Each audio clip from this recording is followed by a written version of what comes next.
आप देख रहे हैं यूपी लाइव, आपके साथ मैं हूं अजिता जैन। आज से सावन के पावन महीने की शुरुआत हो गई है।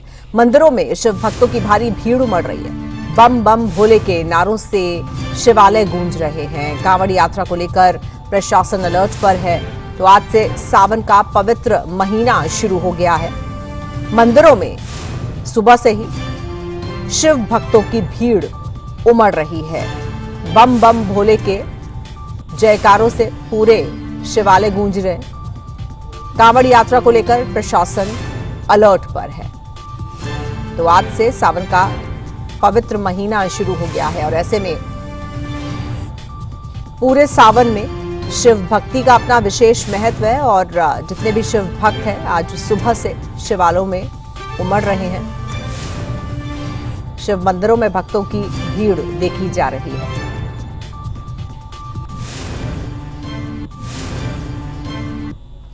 मध्य प्रदेश के कैबिनेट मंत्री गोविंद सिंह राजपूत अयोध्या पहुंचे। इस दौरान उन्होंने रामलला और हनुमानगढ़ी में पूजा अर्चना की। इस यात्रा को जीवन का सबसे सुखद दौर बताया।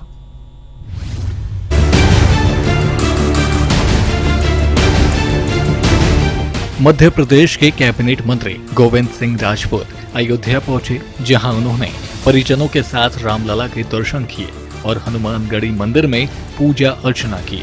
अयोध्या के महर्षि वाल्मीकि इंटरनेशनल एयरपोर्ट पर उनका भव्य स्वागत हुआ। 500 साल की तपस्या का ये परिणाम है और आज के दिन मैं अपने आप को बहुत ही भाग्यशाली समझता हूँ। ईश्वर की असीम कृपा समझता हूँ कि आज के दिन में अयोध्या में हूँ और आज गुरु पूर्णिमा भी है। तो त्यागी जी, गुरु जी, नेपाली बाबा के नाम से जिन्हें हम सब लोग जानते हैं, उनके आश्रम में मैं यहाँ हूँ। कल हनुमानगढ़ी के दर्शन हुए। राम मंदिर में आरती में शामिल होने का शुभ अवसर मिला। आज सुबह सरयू नदी में स्नान करने का अवसर मिला और मैं तो समझता हूँ कि इस तीर्थ क्षेत्र में आकर अद्भुत शांति मिलती है और ऐसे लगता है कि साक्षात भगवान राम के दरबार में आ गया। गोविंद सिंह राजपूत ने इस दौरान पीएम मोदी और सीएम योगी की जमकर तारीफ की। उन्होंने कहा कि पीएम मोदी की अगुवाई में राम मंदिर का निर्माण संभव हो पाया है। भारतीय जनता पार्टी प्रधानमंत्री नरेंद्र मोदी जी के लिए और जिन्होंने रामशिलाओं से लेकर इस मंदिर के निर्माण में अपना त्याग बलिदान दिया, उनको हम कभी नहीं भूल सकते। लेकिन दृढ़ संकल्प था सरकार का, हमारे यहाँ के मुख्यमंत्री महंत योगी जी का और प्रधानमंत्री नरेंद्र मोदी जी का, जिन्होंने न्यायालय के निर्णय को मानकर निडरता के साथ काम किया, मंदिर निर्माण की शुरुआत की। और आप देखिए, जब मंदिर निर्माण की शुरुआत हुई तो बहुत भय फैलाया गया था कि जिस दिन मंदिर निर्माण होगा, भगवान राम विराजेंगे, उस दिन दंगे हो जाएंगे, फसाद हो जाएगा, दो समाजों में, दो समुदायों में लड़ाई हो जाएगी। लेकिन ऐसा कुछ नहीं हुआ। शांतिपूर्वक सब कार्य संपन्न हो गया। गोविंद सिंह राजपूत की अयोध्या यात्रा ने धार्मिक और सियासी दोनों मोर्चों पर चर्चा छेड़ दी है। रामलला और हनुमानगढ़ी में पूजा अर्चना ने उनकी आध्यात्मिक छवि को मजबूत किया है। ब्यूरो रिपोर्ट, सूर्य समाचार।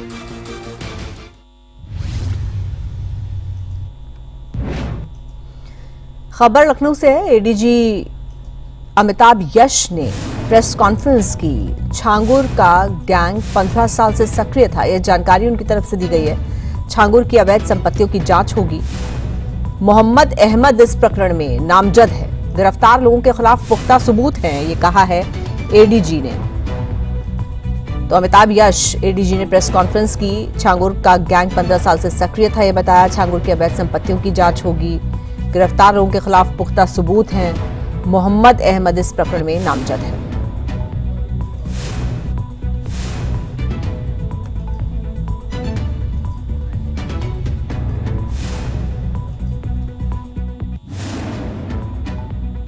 और छांगुर बाबा की गतिविधियों के संबंध में मुकदमा एटीएस में पंजीकृत किया गया था। 5 जुलाई को छांगुर बाबा और जमालुद्दीन और उसके प्रमुख सहयोगी नीतू उर्फ नसरीन की गिरफ्तारी की गई थी। आज 7 दिवस का रिमांड यूपी एटीएस द्वारा इन्वेस्टिगेशन के दौरान इन दोनों मुख्य अभियुक्तों का लिया गया है।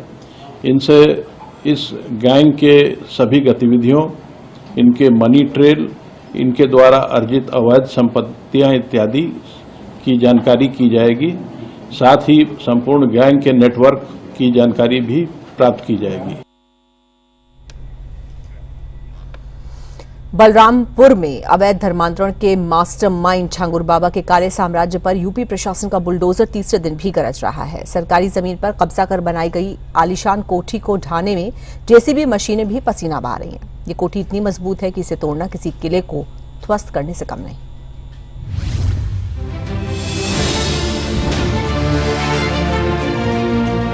बलरामपुर की उतरौला में मधुपुर गांव की सरकारी जमीन पर बनी छांगुर बाबा की आलीशान कोठी अब मलबे में बदल रही है।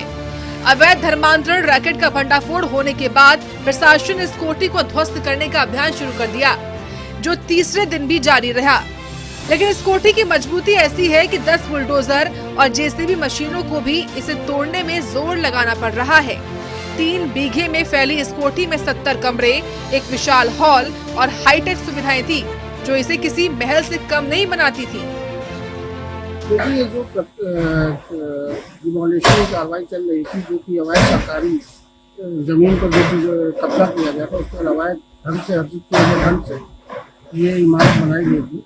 इसका कल उसको डिमोलिशन की कार्रवाई शुरू हुई थी। आज भी डिमोलिशन कार्रवाई चल रही है और इसमें वैसे ही पुलिस फोर्स और जिला प्रशासन की टीमें लगी हुई हैं और जितने भी हमारे इक्विपमेंट हैं 8 लगभग जेसीबी है, ये सभी लगाई गई हैं और लगातार कार्रवाई चल रही है। जब तक ये पूरी तरह डिमोलिश नहीं होता है, कार्रवाई जाएगी। छांगुर बाबा की इसी कोठी सुरक्षा के लिए कंटीले तारों की बाउंड्री, जिनमें कथित तौर पर बिजली का करंट दौड़ता था ताकि कोई अनजान व्यक्ति पास न आए। कोठी में प्राइवेट पावर प्लांट और दर्जनों सोलर पैनल भी लगे थे, जो इसे बिजली कट से मुक्त रखते थे। सबसे सनसनीखेज खुलासा है कि ये गुप्त कंट्रोल रूम का, जो बाबा के रूम में था, इस कंट्रोल रूम से कोठी के हर कोने में लगे कैमरों की निगरानी होती थी। हर आने जाने वाले की रिकॉर्डिंग बाबा की नजर में थी, जो उसके काले कारनामों को छिपाने का हिस्सा था। यूपी एटीएस ने छांगुर बाबा को अवैध धर्मांतरण के आरोप में लखनऊ से गिरफ्तार किया। जांच में मालूम चला कि ये कोठी उसके रैकेट का हेडक्वार्टर थी। 100 करोड़ की विदेशी फंडिंग, 40 बैंक खातों का लेन देन और 40 से ज्यादा विदेश यात्राएं इस रैकेट का हिस्सा थी। कोठी से शक्ति वर्धक दवाइयां, विदेशी मसाज ऑयल भी मिला, जिसने साजिश को और गहरा दिया है। प्रवर्तन निदेशालय अब मनी लॉन्ड्रिंग के एंगल से भी जांच कर रहा है। छांगुर बाबा की कोठी पर गरजता बुलडोजर उसके काले साम्राज्य को मलबे में बदल रहा है। अभी समाज विरोधी और राष्ट्र विरोधी कार्रवाई में लिप्त तत्वों के खिलाफ कैसे कार्रवाई हो रही है। कल बलरामपुर में आपने देखा होगा, एक जल्लाद को हम लोगों ने वहां पे भी गिरफ्तार किया है। कैसे वहां हिंदू बहन बेटियों के इज्जत के साथ खिलवाड़ करता था, पैसे में सौदेबाजी करता था, लेकिन अब ऐसे तत्वों के साथ सख्ती की जा रही है। हम समाज को भी टूटने नहीं देंगे, राष्ट्र विरोधी और समाज विरोधी तत्वों को भी चकनाचूर करके रहेंगे और धरती माता के स्वास्थ्य की रक्षा भी करेंगे, मां की स्मृतियों को भी जीवंत बनाएंगे। यह अभियान इसी का परिणाम है। सीसीटीवी, कंट्रोल रूम और करंट वाले तारों ने इस रैकेट की डरावनी तस्वीर भी उजागर की है। लेकिन क्या इस कोठी के मलबे में और भी गहरे राज छिपे हैं? क्या विदेशी फंडिंग का सच सामने आएगा? इस सस्पेंस का जवाब जांच के बाद ही मिलेगा। ब्यूरो रिपोर्ट, सूर्या समाचार।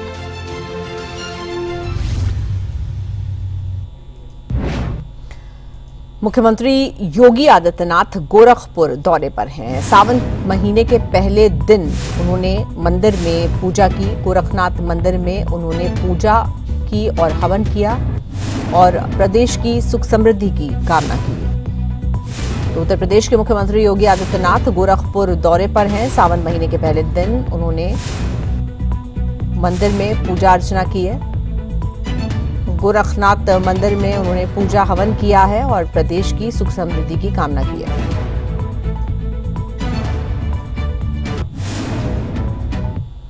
गाजियाबाद पुलिस को बड़ी कामयाबी मिली है। पुलिस ने महिला की हत्यारे को गिरफ्तार किया है। महिला के पति ने ही उसकी हत्या की थी। चाकू से गोदकर उसको मौत के घाट उतार दिया गया था। महिला के चरित्र को लेकर हत्या की गई थी। तो गाजियाबाद पुलिस को यह बड़ी कामयाबी मिली है। एक महिला के हत्यारे को पुलिस ने गिरफ्तार किया है। उसके पति ने ही उसकी हत्या की थी। चाकू से गोदकर उसको मौत के घाट उतारा गया था। महिला के चरित्र को लेकर उसकी हत्या की गई थी।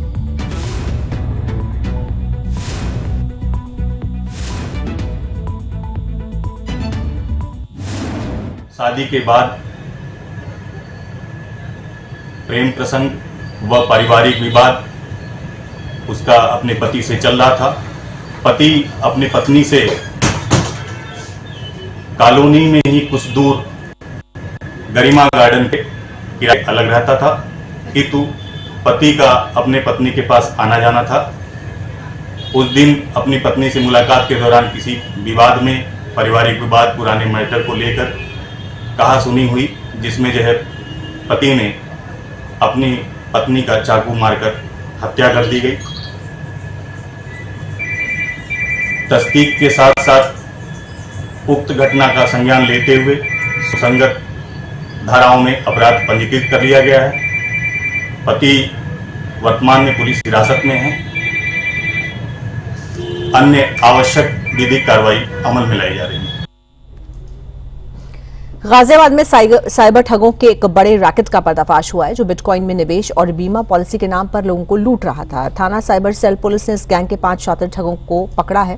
ये गैंग नोएडा में किराए के कमरे से अपना काला कारोबार चला रहा था और 3 राज्यों में 44 लाख रुपए की ठगी को अंजाम दे चुका है।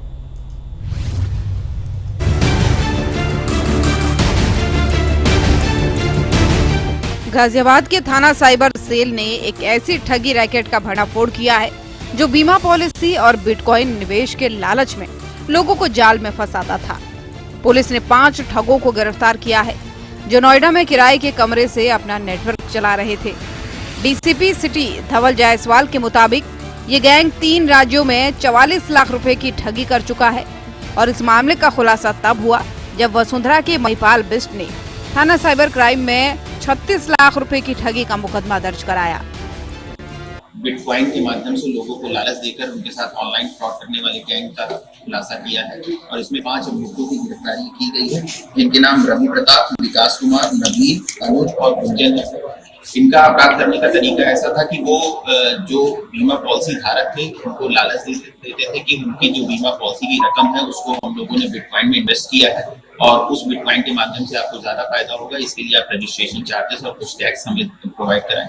और इस लालच में जो भोले भाले लोग थे उन्होंने इनको ऑनलाइन पैसे ट्रांसफर किए, उस पैसे का इन लोगों ने दुरुपयोग किया और इस तरीके से ये पूरी फ्रॉड करने का तरीका था। इनके पास से 5 मोबाइल फोन, एक लैंडलाइन डिवाइस, चेक और एक गाड़ी जो इस घटना में प्रयोग की गई थी उसको बरामद किया गया है। साथ ही साथ 1,83,000 रुपए भी बरामद किए गए। इनमें से कुछ अपराधियों का विस्तृत आपराधिक इतिहास भी पुलिस द्वारा इस पूरे प्रकरण की गंभीरता से जांच की जा रही है और इस सराहनीय का साइबर टीम को 25,000 रुपए पुरस्कार की घोषणा भी की गई। महिपाल बिष्ट ने 2014 में अपनी पत्नी के नाम से 5 लाख रुपए की बीमा पॉलिसी ली थी। जब पॉलिसी मैच्योर हुई तो उन्हें केवल 4,50,000 रुपए ही मिले। बाकी 50,000 रुपए की जानकारी लेने के लिए महिपाल ने गूगल से एक नंबर ढूंढा और अपनी कंपनी से संपर्क करने की कोशिश की, लेकिन वो नंबर इन ठगों का था। ठगों ने खुद को बीमा कंपनी का प्रतिनिधि बताकर महिपाल को बिटकॉइन में निवेश करने का लालच दिया और धीरे धीरे 36 लाख रुपए ठग लिए। इस मामले की शिकायत पर साइबर सेल ने तुरंत कार्रवाई शुरू की और गैंग के 5 सदस्यों को नोएडा से गिरफ्तार किया। पैसे के ट्रांजैक्शन के संदर्भ में इनकी भूमिका है। पुलिस के द्वारा इनके सारे अकाउंट्स की जो भी डिटेल है उसको चेक किया जा रहा है कि कहाँ पैसा ट्रांसफर हुआ है, किसी से अकाउंट का प्रयोग किया गया है। तो निश्चित ही इसमें कुछ लोग और शामिल हैं जिनको पुलिस द्वारा शीघ्र ही गिरफ्तार किया जाएगा। इस संदर्भ में जो भी नागरिकगण है उनसे निवेदन यही है कि जब भी वो किसी नंबर को सर्च करें तो उसको वेरीफाई जरूर कर लें संबंधित एजेंसी से, चाहे वो बैंक हो, चाहे वो बीमा पॉलिसी की एजेंसी हो। डायरेक्ट वहां पर बात करें, कस्टमर केयर पे बात करें, उसको वेरीफाई फिजिकली भी करने की कोशिश करें। ऑनलाइन कई बार ऐसे होते हैं कि जो नंबर प्रोवाइड किए जाते हैं वो फेक होते हैं और उसके माध्यम से हमारी जो कॉल है वो गलत लोगों तक पहुंच जाती है और उसमें हम फंस जाते हैं। दूसरा एक निवेदन ये भी है कि किसी भी प्रकार के अवैध और लालच के चक्कर में आकर के किसी को भी अपनी निजी जानकारियां ना दें। ये मैक्सिमम फ्रॉड के गैंग होते हैं जो आपको पहले प्रलोभन दिलाते हैं कि हम आपका पैसा दुगना कर देंगे या आपका बिटकॉइन से माध्यम से कर देंगे, जबकि ऐसी कोई घटना नहीं होती है। कहीं ना कहीं आपको समस्या में लाते हैं। पुलिस की जांच में पता चला कि ये गैंग नोएडा में किराए के कमरे से फर्जी कॉल सेंटर चला रहा था और ठग फर्जी वेबसाइट और नकली बीमा पॉलिसी के दस्तावेज बनाकर लोगों को झांसे में लेते थे। बिटकॉइन निवेश के नाम पर मोटा मुनाफा दिखाकर वे अलग अलग बैंक खातों में पैसे ट्रांसफर करवाते थे और वहीं सोशल मीडिया पर लोग इस गिरफ्तारी की तारीफ भी अब कर रहे हैं। लेकिन कुछ यूजर्स ने सवाल उठाया है कि क्या गूगल पर मिलने वाले नंबरों की जांच की कोई व्यवस्था होगी। पुलिस ने ठगों के पास से मोबाइल, लैपटॉप और बैंक खातों की डिटेल बरामद की है और अब इस रैकेट के अंतर्राष्ट्रीय कनेक्शन की भी जांच की जा रही है। गाजियाबाद में साइबर सेल की इस कार्रवाई से बिटकॉइन और बीमा पॉलिसी के नाम पर ठगी के काले कारोबार को उजागर किया गया है।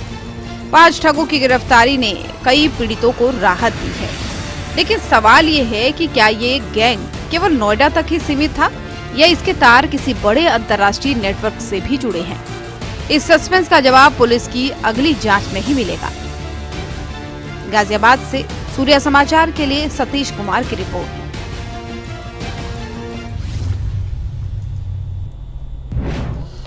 11 जुलाई से शुरू होने वाली कांवड़ यात्रा को लेकर उत्तर प्रदेश में तैयारियां जोरों पर हैं और मुख्यमंत्री योगी आदित्यनाथ सख्त मोड में नजर आ रहे हैं। मुरादाबाद में खाद्य सुरक्षा विभाग ने कांवड़ियों की सेहत और आस्था की रक्षा के लिए कड़ा रुख अपनाया है। इस कड़ी में ढाबा मालिकों के नाम प्रदर्शित करने के नियम लागू किए गए हैं और नीलकंठ ढाबा जैसे कई ढाबों के नाम हटाए गए हैं।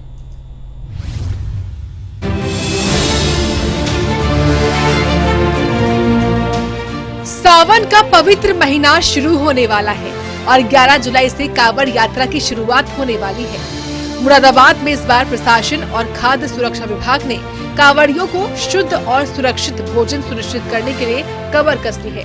सीएम योगी के सख्त निर्देशों के बाद खाद्य सुरक्षा विभाग ने मुरादाबाद के कांवड़ मार्ग पर छापेमारी तेज कर दी है। इसी कड़ी में नीलकंठ ढाबा का नाम बोर्ड से हटाया गया, जिसका मालिक शराफत अली है। प्रशासन ने सभी ढाबों और होटलों को अपने मालिक का नाम, लाइसेंस नंबर और रेट लिस्ट प्रदर्शित करने के आदेश दिए हैं। नीलकंठ ढाबा था, उसमें ये कहा गया कि उसमें प्रोप्राइटर अपना नाम लिखते, प्रोप्राइटर है वो प्रोप्राइटर अपना नाम लिख दे और जो रजिस्ट्रेशन संख्या है वो रजिस्ट्रेशन नंबर लिख दे। और ऐसा भी मुझे पता चला कि उस ढाबे में केवल वेज बनता है, तो ये तो और अच्छी बात है। वेज बनता है तो ऐसा ढाबा बंद करने का कोई औचित्य नहीं है। वेज ढाबा चलाते हैं और उनको ये भी बताया गया लहसुन प्याज वाला आइटम अलग से बनाए। बल्कि पेंट के बाद आप द्वारा सूचना दी गई पेंट किया गया, तो मैंने उनसे पुनः बात भी की। हमने कहा कि नहीं, इस तरह का आपने गलत किया, उसमें आप प्रोप्राइटर अपना नाम लिख दीजिए और रजिस्ट्रेशन नंबर लिख दीजिए। तो ये चीज गलत है। किसी की रोजगार देखिए, उसको सही ढंग से उसको हम एजुकेट करके, हमारा उद्देश्य उसको एजुकेट करके सही ढंग से उसको रोजगार कराना, रोजगार बंद नहीं कराना है।